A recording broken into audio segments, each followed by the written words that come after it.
आज जानकी नवमी की आप सभी को मंगलाशासन। जानकी मैया का आज के दिन प्रादुर्भाव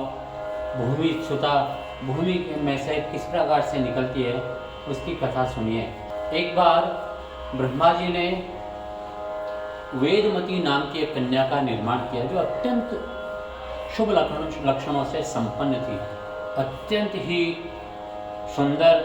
उस कन्या के तप को देख करके देवता आदि भी उस पर आकर्षित हुए थे।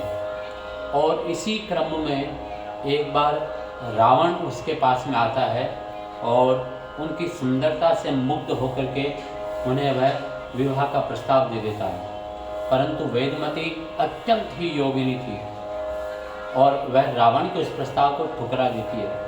तो रावण उस वेदमती को पकड़ने के लिए दौड़ता है। जैसे ही वह दौड़ता है और वह वेदमती भी वहाँ से दूर हो जाती है, दौड़ने लगती है। तो इसी क्रम में रावण उसके बालों को पकड़ लेता है। ऐसा कहा जाता है मनुस्मृति के अनुसार आपको किसी की भी चोटी नहीं पकड़नी चाहिए, शिखा किसी की भी नहीं पकड़नी चाहिए। वह जब दौड़ती है और रावण ताकत से उसकी शिखा को, उसकी चोटी को पकड़ लेता है तो उसके चोटी के, उसके शिखा के कुछ बाल टूट करके रावण के हाथ में आ जाते हैं। इस पर वह वेदमती क्रोधित होती है और क्रोध में आकर के वह रावण को श्राप दे देती है, तो मेरे इन्हीं बालों से तेरे पूरे कुल खानदान का नाश होगा, यही बाल तेरे पूरे के पूरे कुल खानदान का खून पिएंगे।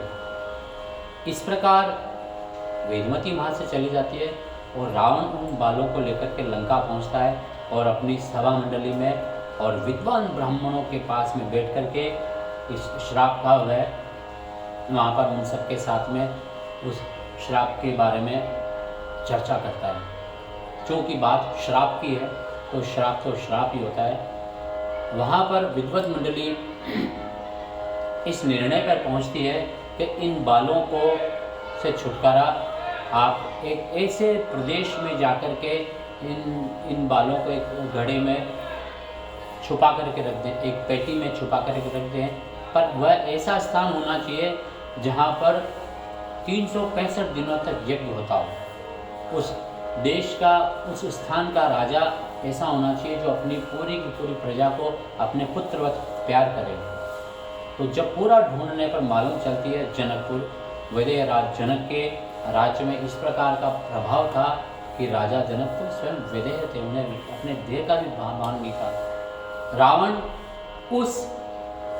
उन बालों को उस कलश के अंदर डाल करके जनकपुर के एक सीतामढ़ी नामक एक जगह होती है, वहाँ उस जमीन के अंदर छुपा करके आ जाता है। जिस दिन से वह वहाँ उसे छुपा करके आता है, हाँ, विदेह उस मिथिला नगरी का एक यह भी विशिष्टता थी कि वहाँ पर कभी भी अतिवृष्टि नहीं होती थी, कभी भी अनावृष्टि नहीं होती थी। परंतु जिस दिन से रावण ने उन बालों को जमीन में गाड़ा, उस दिन से उस राजा जनक के प्रदेश में अकाल पड़ने लगा और अकाल भी भयंकर अकाल हो। तब राजा ने, विदेह राज जनक ने सभी मंत्रिमंडल ब्राह्मणों से, उसके शतानंद जी से, सबसे उसके बारे में चर्चा की। तो उन्हें मालूम चला कि उन्हें स्वयं को उस राज्य में हल जोतना चाहिए।